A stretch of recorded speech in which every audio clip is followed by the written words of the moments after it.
Well, good morning, Westside. It's good to see you this Palm Sunday morning. Our ushers are just going to come and receive your offerings from you, so they'll make their way around as you're returning to your seat. Thank you for your consistent generosity and sacrifice for us as a community. We are into Easter. It is Palm Sunday today, and what we're doing for the next three services, so you kind of have a three-part setup. You have today, you have Good Friday morning, and then also Easter Sunday a week from today. We're picking up on a theme that we talked about at Christmas time. If you were with us on Christmas Eve, we talked about this baby king. And now we return to the Easter part of our Christian year, and we return to talk about this king. Perhaps a few years older in history, perhaps a few years later in terms of the history of how the story unfolds. But an important point for us to return and see how this king who was unexpected as a baby returns to us in a very unexpected way throughout the Easter story. So I encourage you to chart the story with us through today, Good Friday morning, and also next week on Resurrection Sunday.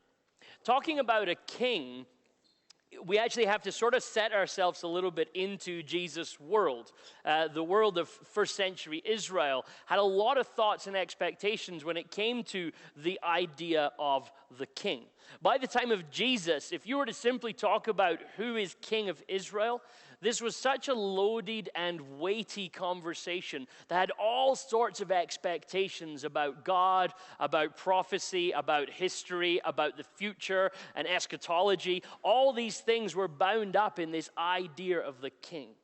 For the people of Israel, the ideal king had already come in the person of David. And you'll notice if you read Jewish history, if you read the Old Testament, you'll pick on how much they realized that this King David, this king that was known to be loved by God, was the sort of image of this ideal king. And the idea sort of developed that David and his sons would create a Davidic dynasty of sorts. And these sons would be appointed by God to rule and to rule well. So whenever you hear Israel talk about a hope for a good king, they always talk about a king like King David. He was a good king. He loved God. He ruled with righteousness. He cared for the people, and he cared for what God was doing. A Davidic king would provide security from enemy nations. The Davidic king would establish justice for the people within the nation of Israel. You see this really strongly in Psalm 89, if you want to perhaps read it later. In Psalm 89, you see how the presence of a Davidic king, of a son of David, would be the language that was often used. The presence of a son of David as king would remind the people of Israel that they were still in covenant with God, that God was still on their side. As one scholar put it, as God's son, the king would represent God's rule and mediate divine blessings to his people.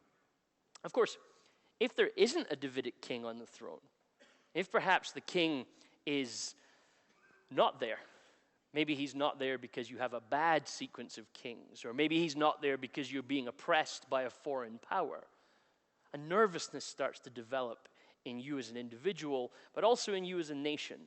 What does this say for our relationship with God? What does this say for our future? What does this say for justice and righteousness? And what does this say about us if we don't have a Davidic king on the throne? If you're in that situation, you find yourself waiting to see if God is going to do something.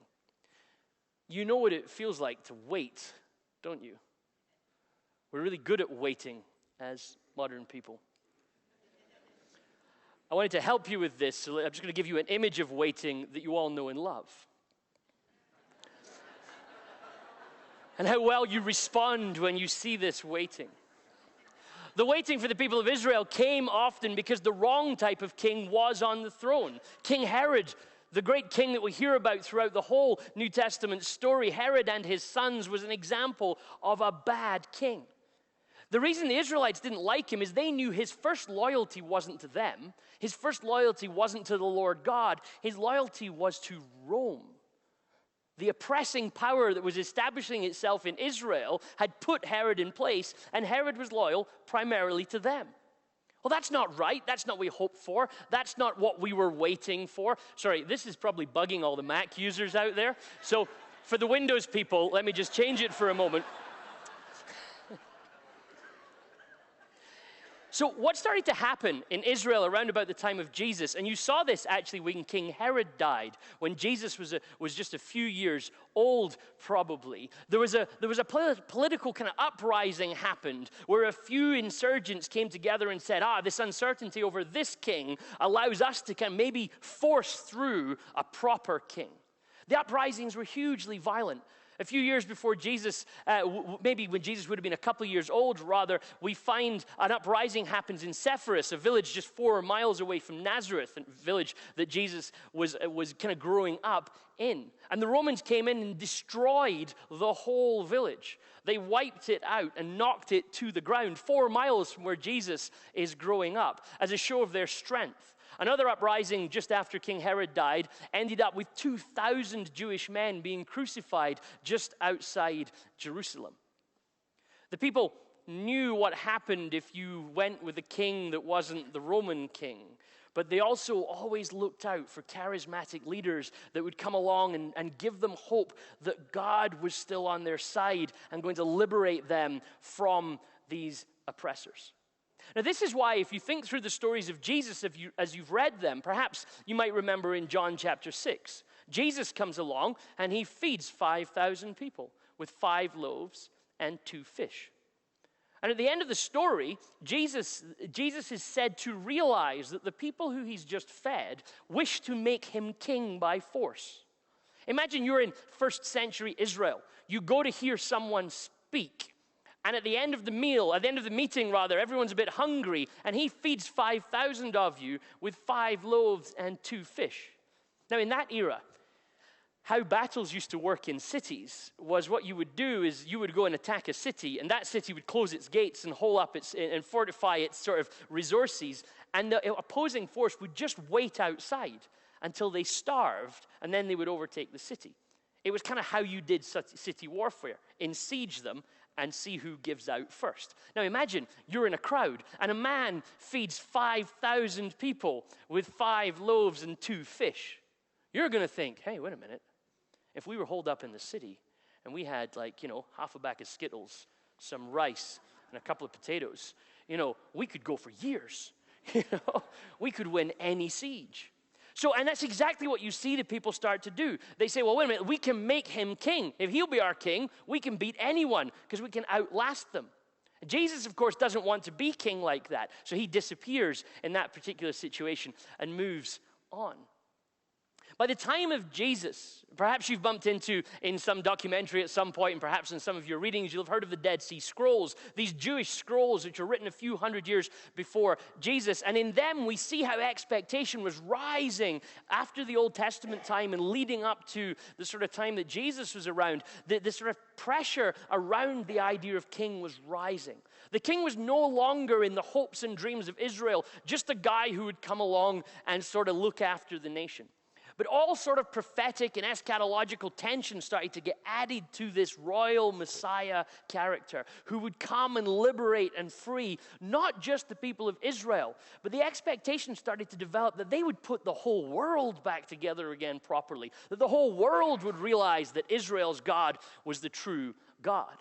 Imagine you grow up reading these scriptures. You're taught them in school. You're taught them in your synagogues. You're taught about this expected royal Messiah. And one day, you meet a guy, or you see him at the other side of a sermon, or he walks through your village. He can feed 5,000 people with 5 loaves and 2 fish. He can raise the dead. Blind people are seeing again. That never happens in all of the Old Testament. No blind person is ever healed. No lame person ever walks again. No deaf person hears again. Never happens in the Old Testament. And all of a sudden, it's happening in your village. All of a sudden, it's happening in your town. You start to talk. You start to wonder. And then you hear he walks on water. You start wondering, maybe, just maybe, this is the king we've been hoping for. Maybe this is the one that the prophecy has told us about. But you're living in Israel in the first century. And you're under the power of another force. You see, in Jerusalem, just before any big festival, the Romans would turn up. Now, Jerusalem was a hard place to walk through and not realize that you were under Roman power. There was a Roman flag hanging over the doorway into the temple courts, reminding you that you might think you're God's people, but actually the Romans are here and we are in charge. Now, Jerusalem used to turn into a bit of a tinderbox before any of the festivals, not least of all Passover festival, because people would start to get hopeful about God's rescuing power. And Jews from all over the world would try and get to Jerusalem for this particular day. So you've got Jews from all over the world hoping for God's restoration. You know, very quickly, a rabble can turn into a riot, and a riot can turn into a revolution. So any big festival, the Romans would come to town in force. Instead of just a couple of soldiers here and a couple of soldiers there, they would all turn up. Pilate, the prefect of that area, you'll know him from your Good Friday stories, Pilate didn't live in Jerusalem, even though that was his area of responsibility. Jerusalem was dry and hot and like not a particularly pleasant climate, and the Romans could never quite understand why anybody would build their capital city there. So what the Romans would do is they lived out by the sea, and anytime there was trouble, they came in to do their work. So you've got a dry, hot, dusty, sort of, humid, not very humid sort of city, and all the people that are in charge go away to the summer, months by the sea. I'm talking about Jerusalem, not Calgary, by the way. And they would come in as a show of force. So what they would do is they would come by with all of their soldiers, and this is a way of telling you, don't mess with us. When you're in Jerusalem in the lead up to festival time and all of a sudden the Romans turn up, you don't think, hey, this is a good day for a fight. Because the Roman war machine rolls into town, having conquered most of the known world, and you're reminded, we don't stand a chance. You're reminded, stay in your place. Get rid of ideas of revolution and ideas of riot. Put them behind you, because any riot that happens today is going to result with us hanging on a cross by evening. So at the west gates of the city, the main entrance, in would come the Romans with all of their imperial power. And imperial power came with imperial theology. The Romans talked about their Caesar, the emperor, the Lord Caesar, they would call him. They referred to him in some of their inscriptions as the Son of the Most High God. You very regularly hear the Caesar talked about as Savior of the world. This is the language they used as he walks into the city. Pilate representing all of that power. Meanwhile, on the east of the city, a slightly ridiculous scene develops. Jesus on a donkey. This is the least powerful image you can imagine. It's almost cartoon-like in its ridiculousness. On one side of the city, in comes the Romans with all their power. And then here's us 2,000 years later, and who are we talking about? The dude on a donkey. And let's be clear, the story's a little shaky, right? You heard it narrated during our worship. It's not even clear it's his donkey, right? I mean, did he steal it? It's like... It's a sketchy story at best, right? Think about it like this, right? You're there, you're in the store, you've just put the thing under your jacket as you're about to sneak past the security guard. You get caught, and you lead with a line, the Lord needs it. That's all Jesus gives them. Go and take that guy's donkey, and if anyone asks, tell them the Lord needs it. So Jesus, it's not even his donkey. It's a borrowed donkey. The king on a borrowed donkey.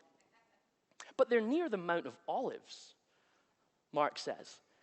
They're near the Mount of Olives. Now, if you grew up in the synagogue and you saw Jesus getting onto a donkey near the Mount of Olives, you would start to get excited. Because you'd read Zechariah. You'd been schooled in this prophetic book that had been in your family tradition, that you went to synagogue and you heard the teacher unpack prophetic books. Books like Isaiah, books like Jeremiah, but books like Zechariah. Books where you're told that the Mount of Olives is where God is going to stand when he starts putting the world back together again. In Zechariah chapter 14, it says this, that the Lord will stand on the Mount of Olives against everyone who comes against Jerusalem. And it's on the Mount of Olives that everybody will realize that the Lord is the real king of the earth. So the gospel writers, by telling you that Jesus is by the Mount of Olives, are pointing you towards something. They're saying, look who Jesus is. This is the coming king. This is the king you've been expecting. And all the earth is going to recognize that this king is king of the whole earth. Which is probably why the people start shouting, Hosanna, Hosanna in the highest heaven. The Hebrew Hosianna literally means save now. Like, save us. It's a way of saying save us. But over traditions, as they develop, the phrase starts to become one of praise. Because we so know that God is a saving God. When we say Hosanna, what we're saying is you are a saving God, and we're praising you for that. So the people recite Psalm 118. Worth a read, by the way, when you get home. Because Psalm 118 is a psalm written about what do you do when you're surrounded by your enemies? What do you do when you're feeling the oppression at your door? The psalmist says what you do is discover that God is a saving God. You discover that God can rescue you regardless of the situation you find yourself in. So the people cry out, Hosanna. On one hand, they're praising Jesus, and on the other hand, they're reminding him, save us. Save us. Probably from the procession that's in Jerusalem already. Probably from the soldiers on the corner of our streets. Maybe from other things as well. But notice their language. Blessed is the coming kingdom of our ancestor David. They see Jesus on this donkey, and the hope, the dream, the prayer is that this would be a king like the Davidic king. This would be a king who brings around God's righteousness. This would be a king that brings about God's peace. The problem with Jesus is that sometimes you can get him right and wrong all at the same time. Jesus is the coming king. He is the one that they've been hoping for. He is the one that they've been dreaming about, but he's nothing like what they expected. Because the thing is, and we learn this story, and we hold to this story, that Jesus is big enough to realize that your biggest problem isn't the Roman on the street corner. Your biggest problem isn't the procession that's coming in that's reminding you that you're a conquered nation. But actually, this power of sin that's corrupting our world, that's caused the Roman on the street corner, that's caused the oppression that you're under, that's your real problem. And Jesus, this coming king, isn't just coming to clear out a soldier, but he's coming to put the world back together again and reunite us with our God. And he does that on a donkey. And victors in battle don't ride donkeys. Like, you don't see a dude on a donkey. You're not like, wow, look at that donkey. It's beautiful. So regal and royal. I wish I could ride a donkey. Like, nobody over 5 years old ever wants to ride a donkey. Right? Like, yeah, you're like a stallion. Like, we make movies about that. The donkey whisperer, okay? Like, nobody cares. They had to roll out a sequel of a bigger horse just so we would go and watch it on our TVs because it's not cool. But Jesus is a king who's different. And we're going to learn that on Good Friday. We have learned that every Good Friday. And we keep telling the story because it's easy to forget that if a king hangs on a cross to prove that he's the king, maybe he doesn't look like a king the rest of the time. Maybe he doesn't look like what we expect a king to look like. So we expect the king coming crashing in through the west gate of the city with all of the soldiers and with all of the power to say, look at our war machine. Look at how powerful we are. We still do this to this day, by the way. Whenever you bump into a nation that you want to threaten, you turn up with your boats and your tanks and your planes and your soldiers, and you say, look at us, just try and mess with us. What you don't do is ride a donkey in through the other side of the city. A borrowed donkey at that. And here comes this Jesus reminding us that he doesn't come in a force that's arms. He doesn't come with this show of power as we understand it. But he does draw us a picture. A picture that I think everybody there, schooled as they would have been in the Jewish scriptures, gathered as they were regularly to listen to Zechariah, they would have got the image. We've read it already this morning, but let's just look at it one more time. In Zechariah chapter 9, the text says this, rejoice greatly, daughter of Zion. Shout, daughter Jerusalem. See, your king comes to you. Righteous and victorious, lowly and riding on a donkey, on a colt, the foal of a donkey. But the text continues. I will take away the chariots from Ephraim he says in verse 10. And the war horses from Jerusalem, and the battle bow will be broken. He will proclaim peace to the nations. His rule will extend from sea to sea, and from the river to the ends of the earth. See, this donkey-riding king is bringing peace to us. This king that borrows his ride to get into the city is trying very hard to look like a different king. And maybe it's because we need a different king. It struck me as I was reading this text this week, my news feed started to fill up with pictures of children suffocating to death through chemical exposure. And then my news feed did what my news feed always does. And I know this story, and I know this story well, because we only know one story as humans. And slowly but surely, the news feed stopped being pictures of children dying and became pictures of tanks and of planes and of bombs. Because we know how to do this as people in the world. You hurt us, we hurt you. And we get caught in these cycles of war machine. You throw your bombs at people, we'll throw our bombs at you. And I don't know what your opinion on war is, and I don't know what your solution to it is, and Sunday morning is probably not the place for us to have the discussion. But somewhere deep in all of us, we kind of know this can't be the only way to do this, because we've been doing this for thousands of years, and it keeps happening again and again and again. And so I find myself watching my news feed chart my way through this week, and then I'm here reading a prophet from thousands of years ago saying, we need a different type of king. We need a king who brings peace. We need a king who's able to come and do something different. And it seems as if the prophet realizes that the only way that's going to work is if that king is so different that he might not even look like a king in the first place. So instead of the war machine with all its power that says, hey, look at what we can do, we get a dude on a borrowed donkey saying, this is how God's going to put the world back together. Now, this is Palm Sunday, of course. In a few days' time, that king's going to be on a cross, looking even less like a king. But what if we're so broken? What if we're so messed up as humanity that we can't recognize how broken our system is? And we keep hoping in the war machine rolling its way through the west of the city, we keep hoping that they'll put things right. And the call of those of us who watch this king and wave our palm branches is to realize maybe we need something completely different. Stanley Harvath says this is the entry of the one who came to serve, but that he has come to serve makes him no less a king. If you know your scriptures, this is an unmistakable king. It's just that we're so far from God sometimes. We're so far from scripture sometimes. They don't look like a king. And Jesus seems to know what he looks like. He knows what's going on. He knows why he's chosen a donkey. It's not like Jesus says, hey, look, there's a donkey, let's ride that. He sends them to find a donkey because he wants to work out the prophetic image so that those that know will look and see and say, this is the king we've been hoping for. And it's shot through with this political intrigue. If you don't believe me, keep reading the Easter story. What is Pilate's conversation with Jesus about? Are you a king? You don't look like a king. And Jesus says, well, maybe I am a king. You just don't understand what my kingdom looks like. When Jesus hangs on a cross, what's the sign they put above his head? King of the Jews. And this sign is there to remind us of what we're looking at. And here we are, Sunday, waving palm branches. Because this scene of worship is a beautiful scene.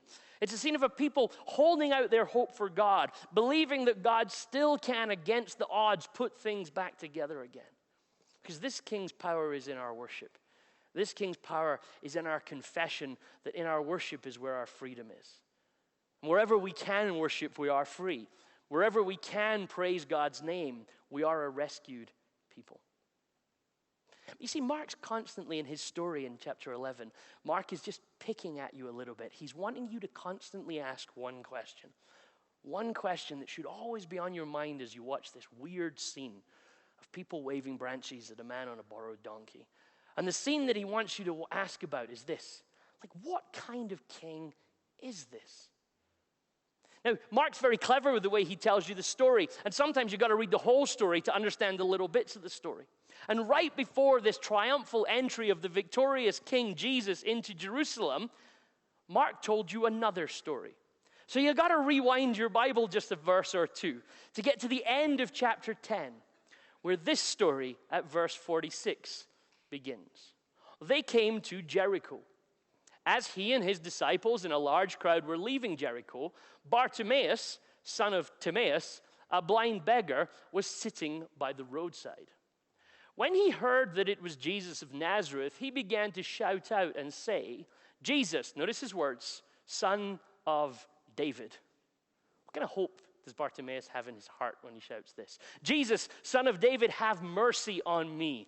Many sternly ordered him to be quiet, but he cried out even more loudly, "Son of David, have mercy on me." Kings generally are part of domination systems. Kings make their power work, particularly in Jesus' world, through political oppression, through economic exploitation, through religious legitimation. And they work this trinity of things together to ensure that they're powerful, to ensure that they're far off from their people, to ensure that you can't threaten them. Kings don't stop for blind men. They just don't. It's not in their playbook. It doesn't help them establish their power. But Bartimaeus cries out. Jesus stood still and said, "Call him here." And they called the blind man, saying to him, "Take heart, get up, he is calling you." So throwing off his cloak, he sprang up and came to Jesus. And then Jesus said to him, "What do you want me to do for you?" The blind man said, "My teacher, let me see again." Jesus said to him, "Go, your faith has made you well." Immediately he regained his sight and followed him on the way. What a weird story. Like, this is thousands of years of hope, hundreds of years of prophecy is building its way up to the promised royal Messiah King is on his way to Jerusalem to save the world. If we understand the biblical story, all of it is pointing towards this Good Friday moment where God is going to save all of us. And then Jesus stops to talk to a blind guy by the side of the road. Like, all of history, all of creation waits while Jesus walks up to a blind man and goes, "Hey, what do you want?" Your salvation, my salvation, is working on the agenda of a guy who stops for a blind beggar. Now, how crazy is that? Or is that what this king is like? That we have a king who's willing to stop the whole procession, who stops the whole party, who pauses prophetic history to turn to Bartimaeus and say, "What do you want?" By the way, do you notice that Bartimaeus' complete ignorance of what Jesus tells him to do? I love this. "Go, your faith has made you well." So Bartimaeus follows him.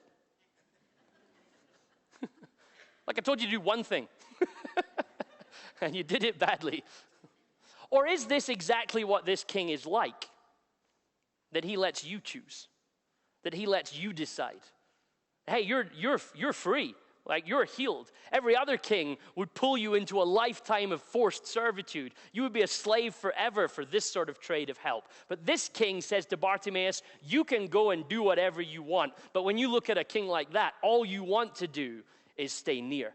All you want to do is follow. See, so this kingdom that we're part of is so different from what we're used to seeing. And so we tell this story on Palm Sunday, and the story kind of brings us into a tension. It brings us into a tension where on the west we have Pilate and the Roman war machine and the evidence of just how unimportant you are. And on the east we have a different type of machine, a hope machine that's rolling its way into the city a little bit late because there was a blind guy by the side of the road, a little bit delayed because we stopped all of history because he mattered. Now, maybe you can relate to this tension in your own life of what it's like to follow Jesus. Do you go with the West or do you go with the East? Even St. Paul says in Romans chapter 7 about the tension in his own life. He says in verse 19, "Well, I don't actually often do the good that I want to do. I do the evil that I don't want to do." Why is it that I'm stuck between this tension? Because this is a discipleship story. Palm Sunday is our story. It's the story of a constant choice about what type of king do you want. It was the same question we asked at Christmas. And we're now asking it here again at Easter. At Christmas it was, do you want the baby king or King Herod? At Easter, the same question. Do you want the king on a borrowed donkey or the war machine that's rolling in from the west of the city? Do you want power or do you want humility? And this is why I think there's a challenge in the Palm Sunday story. What's your Hosanna all about? Is it just a token Hosanna that we say once a year, but we keep putting our faith in the Western procession? It's just something we say, save us, God, but hopefully the bombs will keep us safe. We say, help us, Lord, but hopefully our war machine will protect us. The U.S. pastor Brian Zahn says this, that the whole world is our Jerusalem, and every decision we ever make is a Palm Sunday decision.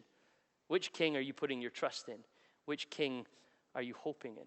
That's why we talk about missions events in Mexico on Palm Sunday. Because with every nail that goes into a piece of wood, with every wall that goes up in a house, we're announcing that we've chosen to follow the donkey king. We've chosen to follow the king who stops for a blind man. Because if Bartimaeus is important, everybody's important. So how do we work that out in our own lives? How do we ask ourselves that question on a regular basis? Who is our king? I think our challenge this morning as God's people is to ensure that Hosanna isn't just something that we shout, but it's something we confess. God has saved us. And he's calling us to live in a way that follows his pattern. His humble king that walks in to the east of the city, reminding us that God's going to do things differently. And we cry, Hosanna, blessed is the one who comes in the name of the Lord. Blessed is the coming kingdom of our ancestor David. Hosanna in the highest heaven. I want to invite you to read this together with me this morning. We'll make it our Palm Sunday confession. It's not just a song of praise, but it's something that we're going to say because if it's what we believe, it's what we hope, it's what we're asking to shape us. That our loyalties, that our following is to the King who borrows a donkey and humbly slips into our lives. So I'd invite you, if you agree with that, I invite you if you're moved by that, I invite you if it's the confession you want to make, just to read it with me now as our prayer together. Hosanna. Blessed is the one who comes in the name of the Lord. Blessed is the coming kingdom of our ancestor David. And Hosanna in the highest heaven. Hosanna in the highest heaven. May God's grace and peace be with you this Easter week.